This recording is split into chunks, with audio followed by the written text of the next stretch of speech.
Hi, folks. This is Abel James, and thanks so much for joining us on the award-winning show Fat Burning Man, where we talk about real food and real results. On today's episode of the show, I'm very excited to be here with my friend Ari Meisel. And Ari, of course, is the man behind The Art of Less Doing, as well as the new book, Less Doing, More Living, which we're going to be talking about in some detail on this show. If you want to get your life back and have more control over your time, get more results in the gym, this is the show for you. So stay tuned for that. But just to catch you up, spent this past weekend and week preparing for Paleo FX, which is one of the world's biggest paleo ancestral type conferences. And it was so cool meeting so many of you there. I hosted a number of panels with, Mark Sisson, Rob Wolf, Tucker Max. It was a motley crew. I had a great dinner with John Durant and the people behind Sex at Dawn, which is a wonderful book, and just met so many incredible people. One of the things, I have this right here if you're watching the video, you can see this, but I just want to give a shout out to Rodrigo from Brazil, because not only did a lot of people come from way outside of the US to come hang out with us, but he actually brought this incredible jersey with my name on the back. So go Brazil. Totally awesome. Thank you, Rodrigo. Also, it was a great pleasure to meet a lot of you folks who not only have been following the podcast for a long time, but who are members of the Fat Burning Tribe. And I know I've been emailing you back and forth and writing little messages and tweets. And so it's been really cool to connect the Twitter and Facebook and internet avatars to the people in real life. So it was so awesome to meet you guys. Thanks so much for coming up and saying hello. I have a very big announcement coming up soon about traveling around and hopefully meeting a lot more of you in person. So stay tuned for that. In the meantime, if you'd like to support the show and the work that we do here, please take a moment to either leave a review on iTunes for the Fat Burning Man Show if you haven't already, or tell a friend if you already have. Thank you so much. All right, so on to the show with Ari Meisel. We talk about why exercising less can actually get you better results, how Ari beat Crohn's disease, something his doctor said that he would never be able to do. This is a really cool story. And why you should never do another errand again. This one's really interesting. All right, let's go hang out with Ari. All right, folks, I'm really excited to be here with Ari Meisel. He is a fascinating story and a lot of knowledge to share with you here today. In 2007, Ari was diagnosed with Crohn's, an incurable disease of the digestive tract. Ari's case was severe and required over a dozen daily medications and several hospital visits. After reaching a personal low point in the hospital, Ari decided he would do everything in his power to strengthen his, by then, weak body. Through a combination of yoga, nutrition, natural supplements, and rigorous exercise, he was able to fight back the symptoms of Crohn's until he was finally able to suspend his medication. Eventually, Ari was declared free of all traces of an incurable disease and competed in the Ironman France in June of 2011. Ari has since spoken at seminars and a regional TED Talk about his struggle against a seemingly insurmountable opposition. But that's not the only thing. That's just kind of one piece of his story. He's also a massively productive dude and does terrific work. His new book is just out, and I'm really excited about it. Spent a lot of time with it, and actually Allison is reading it right now and just raving about your book, Ari. So thank you so much for coming on. This is going to be fun. Yeah, well, thank you so much. You know, it's an honor to be talking to the guy with the greatest voice in the podcast universe. Well, I appreciate that. So allergies in Austin right now, it's spring, and allergies in Austin are some of the worst ever. So I have a little bit of a frog voice, but who knows? Maybe that makes it even better on the radio, right?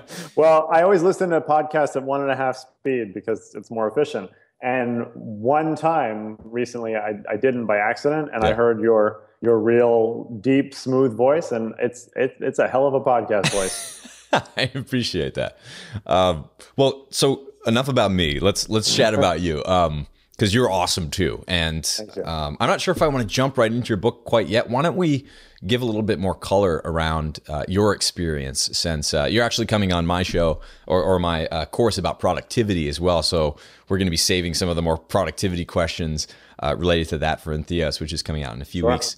But on this show, I'd really like to talk about how you healed something that basically everyone around you said couldn't be healed, especially the way that you were doing it. So I think that we can really apply that to so many other things in life, and a lot of listeners are probably experiencing something similar right now, albeit probably a little bit less intense than what you went through. But can you just walk us through that experience of being in basically the worst shape of your life in all different ways that you could be, and having the courage to basically empower yourself to pull yourself out of it? Yeah, well, thank you. So it definitely was the worst, So I was, before I got diagnosed, I was pretty unhealthy already. Honestly, I was working in construction. So I was eating McDonald's usually twice a day. I was smoking a pack a day. Really? I was drinking. Yeah. Drinking. I mean, I was doing construction in upstate New York in the cold, and you smoked. Yeah. And I was drinking every night with my crew, and I wasn't sleeping very much. Sure. And I was under an enormous amount of stress. And so, my body, I broke myself. I was burning the candle at both ends and the middle, and I broke myself in a lot of ways. And in retrospect, I've been having Crohn's symptoms since I was about 14. I had attacks every so often, and they were becoming more and more frequent. But I mean, the most frequent up until that point was once every 6 months. Before that, it was every few years. There would be something that would come up. Yeah. So, sorry, would you mind if people don't know what Crohn's is? Could you just give a quick explanation? Yeah. So Crohn's is, like anything, it's just a name given to a bunch of symptoms, right, which I've been finding more and more is the case.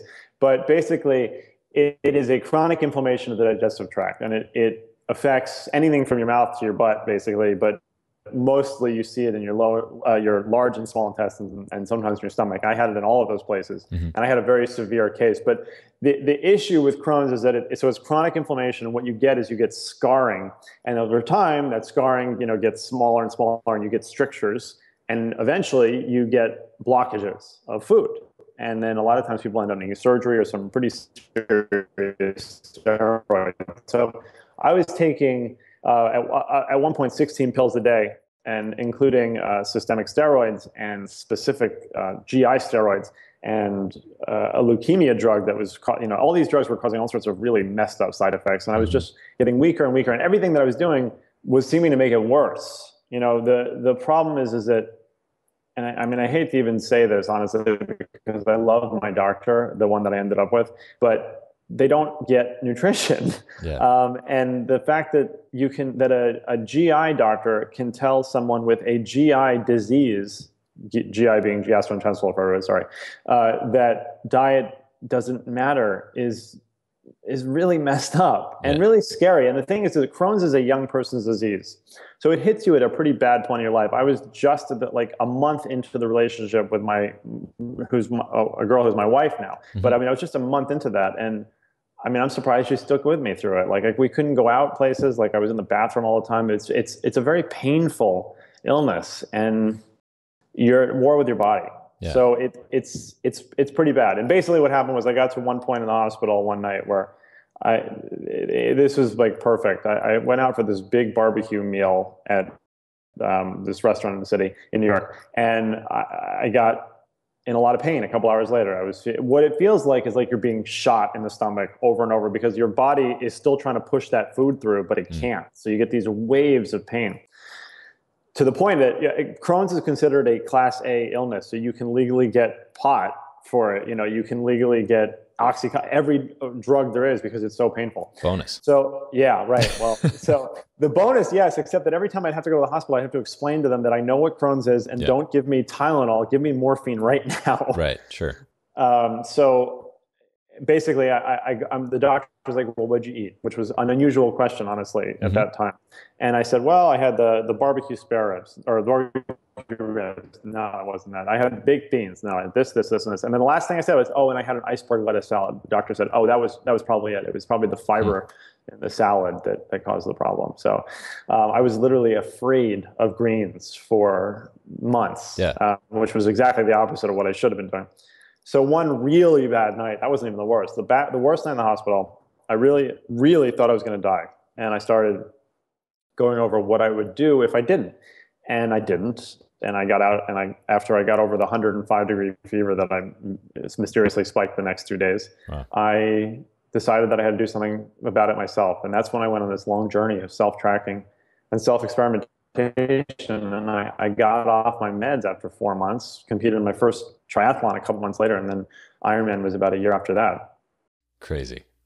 Yeah. Crazy in the best way possible. And I love it because it's an example that I think if someone is struggling with something that's less intense than, basically feeling like they're literally going to die, then you can do it too. So anyone who's listening, that's really this is the theme of so many of my shows, is that the moment that these incredible things happen is when you really take it under your own control, when you decide that health is something that you own, that other people can certainly lend their knowledge to and help you out with based on their proven expertise, but it's really all on you. And I think it's so cool because you went from basically almost dead to competing in races, which is in most cases the opposite of that, at least at the beginning of the race. Yeah, right. Well, you know what? I have to say that so Ironman is a big mental thing, honestly. Sure. And to this day, being able to tell myself, "You've been through worse," is one of the most powerful things one of the most powerful gifts I've ever been given, honestly. And I wouldn't change anything for the world. Having had the illness has enabled me to have an entirely different life than I think I ever would have had. Sure. And help people and work with different things and talk to people like you. And, all this stuff has happened because of that. So I wouldn't change it. But that ability to say to myself, and I have 3 small kids right now that are basically under the age of 2. There's a lot of stuff going on in my life. And to be able to say, I've been through worse is really helpful. Yeah, it is. And especially if we're all trending toward improvement, which hopefully we are, then maybe all of us can say that to one degree or another. But I can definitely relate. I lost everything in a fire a few years ago, and that was a very testing time. Running marathons physically is something that you really, it makes other competitions and other hardships that you encounter in life just seem kind of like a joke. Or presenting for Creative Live is another example of that, when I was forced with did you do one as well? Yeah, you did one as well. So it's like when you do Creative Live, it's basically like you're just gunning it, throwing out content in front of a live audience and live streaming, just marathon basically, for 2 or 3 days or even longer than that in some cases. And so after you do something like that, that's challenging and difficult, and you realize you can't come up with that much content, you kind of just have to fly by the seat of your pants. Contrast that to just, doing a podcast. It's a joke. It's easy. It's fun. It's like no pressure whatsoever. So having that, those challenges, whether life brings them upon you or you bring them upon yourself, as with a triathlon or marathons or other sorts of like very high, high difficulty type challenges like that really lends itself to improving yourself forever, because those challenges that you encounter all of a sudden are easy. Exactly. And it's really a good way to put it. My definition of success is that if I'm better today in any way than I was yesterday, then I'm successful. Yeah. Oh, that's so good. I love that. Now, let's talk about some of the other things that you did. Yoga, I know, was a big part of your experience as well. It seems to me that you really did so many things to not only nourish your body with real food, but also get to know your body through different experiences that you were putting it through.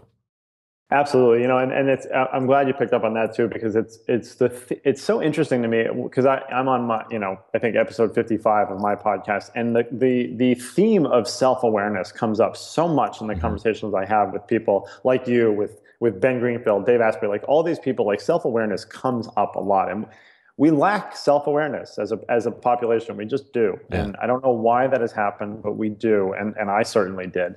And so, so there were lots of things I did. And I know that you'll resonate with this as well. I realized that the nutrition and the supplements to some extent and the fitness, that's the easy part of fixing the Crohn's or most things, honestly. Like you can tell someone, do this exercise, eat this food, take this supplement. That's really easy. And I've replicated my results in 15 different Crohn's people at this point. Wow. The hard part is to manage the stress. Mm-hmm. And what I realized after I got through the other stuff is that I was doing really good, but I wasn't doing great. And there was still this big element of stress in my life that was affecting my illness and my life. So that's where less doing came from, which is my productivity system. My response to the stress aspect was to create a productivity system that helps people free up as much time as possible so they can reclaim their minds. And by the way, I love that you're wearing a Basis band. Oh, thank you. They were just bought by Intel yesterday. I know. You hear that? Oh, yep. Of course you heard that. You're no, you have the pulse of pretty much everything that's going on in tech, as I understand. Well, at least tracking stuff. Sure. And so I know you don't want to get too much into productivity in this setting, but that's... Oh, please, definitely, we should talk about some, because I think that your book in its own way is just about the best that I've read around productivity. And I really mean it, and especially in terms of using technology to enhance productivity, which I think a lot of people kind of talk about the more basic things, but what you speak about is very timely, and it also really loops into to health as well. Like quantified self is something that can be applied to running a better business or running a better body or pretty much anything. But if you develop those skills, you can use them to improve your triathlon time or to make millions of dollars. It doesn't really matter. It's the same sort of framework. Ramp on productivity a little bit. How does it relate to health? And what sort of tools are your favorite to get people started?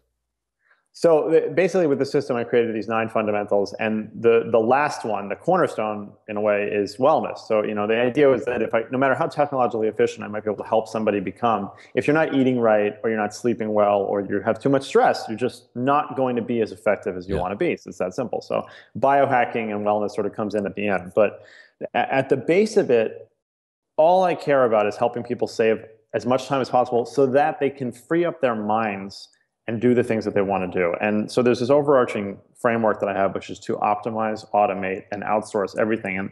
And that really does apply to business, personal, health, how you make your lunch for your family. Like everything can go through that kind of framework. Yeah. And on a high level, it's basically you optimize for us, where you're really looking at what the problem is. That involves a lot of self-tracking or tracking in general, identifying what the problem is, breaking it down, sort of breaking the chain that we have these heuristics in our mind that gives us, our brains are very lazy. They're big energy hogs, but they're also very lazy. And it doesn't want to access that deeper thought a lot of times when you can just do something automatically. But breaking that cycle sometimes really identifies interesting efficiencies. The second part is to automate, which is where you're setting up systems or processes or people where it's sort of a set it and forget it mindset, so you can just set it up and not have to think about it again. And then if anything is left over, which a lot of times it isn't, but if there is, that's when you look at outsourcing to specialists or generalists. Yeah. And so I had a great dinner last night with a man named Jeff Spencer, who is coming out with a book. He's already done a few. It's called The Champion's Blueprint. He was Lance Armstrong's chiropractor for a long time and kind of his health coach. And he also advises a lot of Olympians and other people like that. So his show hasn't come out yet, but it's already recorded. Great conversation about balance versus harmony and the way that a lot of people approach all of this. And it's a very, it's all semantics in a way, but I think the way that a lot of people conceptualize balance is kind of hammering down the spikes that you see in your own performance, wherever it may be, and then focusing on the weaknesses. And this is, Strategic Coach and a bunch of other books and frameworks talk about this similar sort of concept. And you certainly talk around it in your book as well. It's not really about making everything level. It's about making sure that you are spending your time basically around the things that make you passionate, give you energy, that allow you to reach a flow state. And you supplement that with either automation, technology, outsourcing, or anything else. And I think there are some really powerful things that are certainly going to be controversial, especially once this book, I think, picks up some steam about like you should never do another errand in your life and things like that. But it's pretty cool. Can you, that one, why don't we talk about that one? Because I think you first hear that and you're like, what? Like that doesn't make any sense. But there's a huge difference. And I think that's a big moment when you really grow, when you realize you just aren't good at some things and it's not a good use of your time, but you're really good at other things. And that's really where you're going to get the most happiness, the most productivity, and this applies to health and life and business and everything else. But let's talk about the errand piece, and we can kind of extend that wherever it wants to go. So yeah, I think the fifth fundamental of less doing is to stop running errands. And it's a fundamental for the system because people run too many errands, and that goes into all sorts of areas of their life. And there is pretty much no efficient way to run an errand. Mm-hmm. There really isn't. You could say like, oh, I'm reading on the subway to go get the thing, or I'm listening to a podcast in the car, or I figured out the perfect route to go from my laundromat to the supermarket and back. The problem is that we're just not wired to do all those different things. And what people don't realize is that 95% of the things that they do on a daily basis can be done by other people or other things. Mm-hmm. And it's that 5% that only you can do and do better than anybody else that you want to make into your 100%. And I am maybe falsely ideologically of the belief that everybody has like that light in them, that light within them that they're usually obscuring and they're getting in their own way. Yeah. And if they can just let that out, like magic will happen and the world will be a better place. And I love to think of things that way. So you shouldn't be shopping if you don't have to. You shouldn't be running errands if you don't have to. And the number one thing that I recommend for that, which you know already, is Amazon Subscribe and Save. And a lot of people don't know about it. So Amazon Subscribe and Save really basically just allows you to subscribe to any non-perishable item that Amazon has in stock. And that could be, anything from paper towels to toothbrushes and toothpaste to dog food. Mm-hmm. I have 2 dogs. You have 1, right? Yeah. Yeah. So 2 dogs, two terriers, that's a lot of food. It's heavy every month and having to deal with that. So with Amazon Subscribe and Save, you basically end up with a digital pantry, and they send this stuff to you on a schedule, and you get a 15% discount automatically. It's already cheaper because it's Amazon. Free 2-day shipping, all that stuff. Why not do it? Like, you're saving thousands and thousands of hours. And then the other side of it, on the stress side, is there things that have timings associated with them, like changing a Brita water filter every 60 days, so should you set a reminder and then go and get it and then do it? No. How about every 2 months, a box shows up with a Brita filter and you say, oh, time to change the filter. Yeah. The big one for me, which I think I mentioned in the book, was every 6 months we get 1 order of 9-volt batteries. And that's when I go around the house. So smart.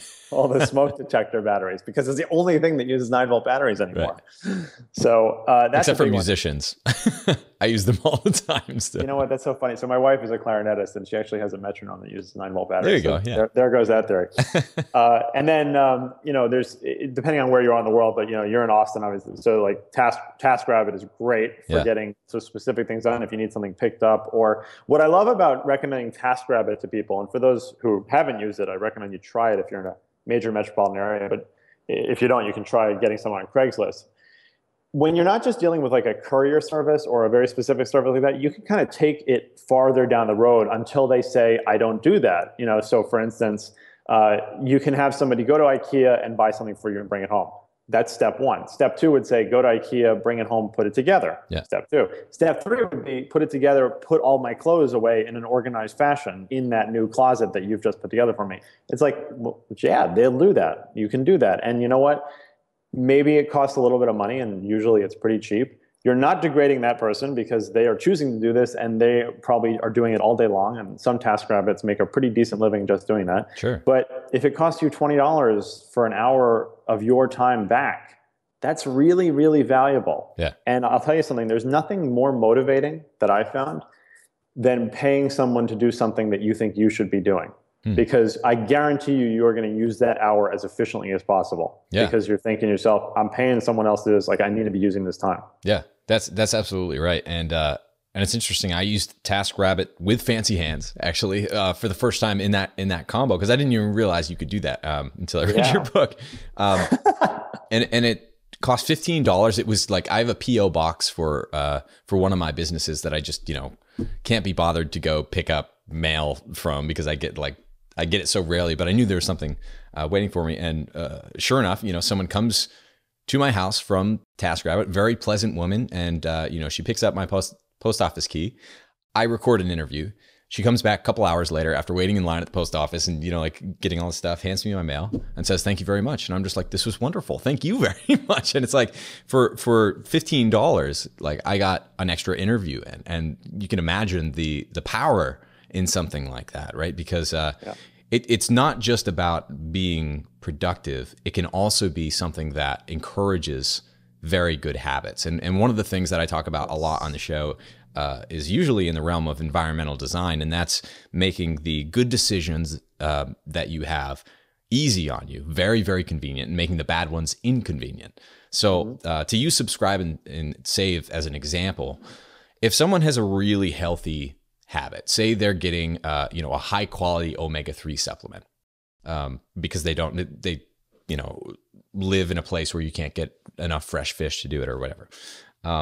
But then you run out. It's like, yeah, you go get that first bottle or you order it online or whatever, and you get it and you take it and you feel great, and then you run out. And then are you really going to be bothered every single time, every single month to keep up that good habit if you have to take time out of your schedule, if you have to remind yourself, or are you just going to burn through that bottle and it kind of, is taking up space in your mind that you know that you should do that to be more healthy or whatever, but it's not actually going to happen. That's usually the reason that people fall off, just because it's kind of inconvenient, or it's an extra thing to do, or it's an errand, it's not exciting or whatever. So if you can actually use some of these systems to take the pain away from doing things that are really good for you, that can affect your health in a pretty magnificent way. Absolutely. And the vitamins one is a good one, by the way, because there's like companies like Vitamins on Demand, for instance, that will let you make a custom vitamin pack pretty much with whatever you want. And they send it to you every month. You just break off each day and take it. So there's little hacks for that specifically as well. But yeah, you're absolutely right. We have not evolved biologically as quickly as we have technologically. Mm-hmm. So treat yourself a little bit stupid, or and let things happen for you, and just focus on the things that you need to. It's the same thing why I don't believe in multitasking. We need to single task, because you can spend 15 minutes on something and get it done, rather than spending an hour on 40 different things and getting nothing done. Right. Yeah, that's definitely true. And you can focus on mastering one piece of your health and then move on to the next one, as opposed to, it's impossible to test. Maybe we can talk about this a little bit, but it's impossible to test which variable is working. Say you lose 5 pounds and that was your ultimate goal, even though there were much better goals than that. But if that happens and you tried 20 different things at the same time, how are you ever going to hammer down which one of those things worked, or which combination of those things worked, if you're not really testing in the right way? And what happens if you do that in the summer and then winter rolls around, and then you're naturally, so yeah, absolutely. And I had to say, it's one thing I wish is that I was more of like a data scientist when I was doing this, because I was winging it a lot. And I tried some supplements that made me pretty sick. And I mean, nauseous, or, actually I had a couple liver issues with some things, but that was, I was testing things. And for me, the way I was testing supplements was I would try something, see if it made me feel better or worse. And this is not like vitamin C. Like, I was trying like herbs or supplements or things that you would know. And if it made me feel better, that became my new baseline. And now I was at 0 again, then I'd add on, never thinking about the interaction though between those things. So, I ended up with a pretty good stack that's worked for a bunch of people. There's so much in nature that can help us feel better, and feel better than we did when we weren't sick. Right. So what works for you? What stack did you settle upon? Okay, so this is fun for me, because I have probably 40 different supplements in my medicine cabinet. Yeah. There's only 2 that I take every day. Okay. Everything else is a tool that I use as needed. So every day I take a krill oil capsule, and I take I guess 3. I take a probiotic every day, and I try to take a vitamin D every day, but more so in the winter. I spend a lot of time outside, so that I'm sort of lax on a little bit. Yeah. But then, like for Crohn's specifically, there's a wonderful supplement called cat's claw, which is an Amazonian bark, or a bark of a tree, that is a really good anti-inflammatory, and it is also a smooth muscle relaxer, which the intestinal tract happens to be. So it works really well for that. The last medicine that I could not get off of was Prevacid for acid indigestion. It just, every time I tried to get off it, I kept getting indigestion. So I took deodorized garlic, and the very first day I took that, I never had to take Prevacid ever again. Wow. So either I had an H. pylori infection, maybe, or just that the garlic was helping to, balance out the acid in my stomach. But that was a big one. Crazy. Yeah, and a lot of these supplements, just like with diets, and I know that you're going to appreciate this too, but a lot of people I feel like who switch to paleo, strict paleo at least, feel really awesome for like 6 months. Right. And then they start to not feel so awesome. Yeah. And the thing is that the diet that's great for you or the supplements that are great for you today it's not maybe, they probably won't be great for you in 6 months because you're going to be a different person. Mm-hmm. The adrenal support formula you're taking is not going to do the same thing once your adrenals are kind of better. Yeah. And I think you actually just said this on your your Young and Raw podcast about taking the T plus, and how you go too far. Sure. Right. Yeah. So it's true. It's the same thing with diet. You go low carb for a long enough time. If you're someone who really does need some carbs, which I'm one of those people. Yeah. Going low carb for a long time is going to make you feel like crap. Yeah. And that happened to me. But you have to kind of learn that. You have to experience that and then readjust. That's your new zero. Right. And so then you have to kind of fiddle with that a little bit. I remember, it's just, I want to try everything. I've always been like that. And so going super low carb for a while, some people swear by it. They say that that's basically the best possible thing you could ever do for your health. Best thing you could do for your body composition. I would suspect that maybe for some people that might be true. I can say that for me right now, that's not true because, it took a few weeks for me to get there, but then I was cranky, out of gas. My mood was the biggest thing that changed. And that was just absolutely noticeable, not only to me, but everyone around me. And so when you experience something like that, it's not a failure. It's just another piece of the path. And then you need to just do what you did before to get yourself to an awesome place and figure it out so you can get back up there. But that's a constant thing. What are some struggles or some, roadblocks that you've encountered since basically you beat the heck out of Crohn's a while back? Because I'm sure it's an evolving process. As far as the Crohn's, it's been pretty good. I've been medicine free and pain free for over 6 years now. Awesome. And so what else has gone wrong then? Well, I don't know if it's gone wrong, but I had 3 kids, so that kind of like that does throw you for a little bit of a loop.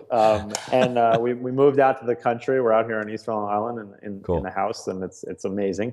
We've had a lot of transition. The last 3 years have been really kind of amazing for me as a person, for me as a husband too. 3 years ago, my mother-in-law died of cancer. A month later, my wife got pregnant with our first child, and then had him and was breastfeeding, and then got pregnant again with twins. And basically, it's been a hell of a ride for 3 years. Yeah. And we've handled it really well. It's been good. It's been amazing. Yeah. Oh, that's terrific. Now, what would you say to someone who has never really done testing on themselves or experimented with supplements or different types of exercise or different diets? What's a good way to get started? What maybe did you wish you did from the beginning? What do you know now that you would explain to them about the process? Yeah. So whenever I give a talk in person, I love to say to people, everyone, like, raise your hand really quick if you can remember what you had for breakfast this morning. And, 1 out of 100 people usually can't remember, or 2 out of 100 people can remember. And I say, okay, now do the same thing if you can tell me how many emails you sent last Tuesday, and nobody answers. Right. And it's like, okay, well, so that's great. Maybe that doesn't matter, but maybe it does. And the thing is that we can track this stuff so easily now. We can track everything we do. That why not do it? Because even if you're not a data scientist, which most of us aren't, and I'm not, right, I'm still of the belief that if you collect enough data, something's going to pop. You're going to see something. And it's amazing to me to see how technology has evolved. Oh, yeah. When I did this the first time, the first thing that I tracked was that I had been getting blood tests every 5 weeks for almost 2 years at that point. So I had a lot of blood test results, and I put them all in Excel. And I'm literally I'm making line graphs, just looking and saying, this goes up, that goes down. And that's how I started playing with it. But now you can do that stuff with like a Facebook app, basically. I mean, it's ridiculous. Right. The blood testing is a big one. So I work with a company called Inside Tracker. I know there's Wellness FX is another great company. They're West Coast, East Coast. Sure. get your blood tested and get it tested by someone other than your doctor. Not because they're doing it badly, but because you get that data. You get to test things a lot of times that they might not test in a standard test. Sure. And you get to see it typically in a dashboard setting that makes it much more manageable for you. So get your blood tested and see how your vitamin D is looking. See how your inflammation markers are looking. That's a big one. I feel like I've become a bit of a specialist in inflammation because I've now worked with people with rheumatoid arthritis and diabetes and obesity and stuff. So inflammation is something that everybody has. And, ideally it's not chronic, but sometimes it is. So you want to be looking at your C-reactive protein, your homocysteine, your fibrinogen, like all of these things that are going to show inflammation in your body. And then you can start attacking that inflammation in some ways if you can't identify it at least. And what people don't realize is that inflammation gets to your head. And brain fog, as we all say, are you drinking bulletproof coffee right now? No, this is actually like a chaga superfood tea. It's just full of herbs and stuff. It's very cool. I actually got it from UJ Ramdas, who was a past guest of the show. Love UJ. Chaga tea. I got to check that out. Oh, it's super cool. I love tea. And by the way, I think bulletproof coffee is a great tool as well. Yeah. So. Well, I had one this morning. So Dave always sends me a bunch of stuff, so I have that too. I had mine this morning as well. I don't usually. I have it. It's the only time I ever drink coffee, and I'll have it probably once a week when I know that I really need it. Yeah. So anyway, I'm sorry. How did I get on that? Who knows? We're almost actually out of time though, so I want to make sure we save just a couple of minutes so you can talk about your book. I really I don't enthusiastically tell people to go out and get books very often, but I can enthusiastically tell all of you out there that this is a life-changing book if you let it be that. So tell us about it. Well, first of all, I'm really honored for you to say that, so thank you. So the book is really sort of the culmination of years of work, basically. It's only 124 pages. It's supposed to be an efficient read. Yeah. And I hope it does change people's lives. And it basically goes over the fundamentals of the system. It teaches people about creating their external brain and tracking and stopping the running errands, how you can customize solutions for your needs, batching, outsourcing, finances. And then, of course, it again, as I mentioned, it hits on those points of wellness and sort of my top things for that. And it really is meant to be a sort of Kickstarter for people to be more effective in everything they do in every day. So it applies to everybody. Awesome. So where can people find the book, and where can they find you? So I have a URL set up for the book, which is lessdoingbook.com. And if you go there, you can get the sort of typical swag deals if you buy several books, or even one. You get all sorts of really cool stuff that goes along with buying the book. And then lessdoing.com is really where you can find everything about me, everything I'm writing about, and the podcast and all that stuff. So it's all there. Awesome. Ari Meisel is his name. He has a terrific podcast, terrific book, great blog. And I really appreciate the work that you do. And thank you so much for coming on. And I appreciate your work too, man. Thank you. Thanks.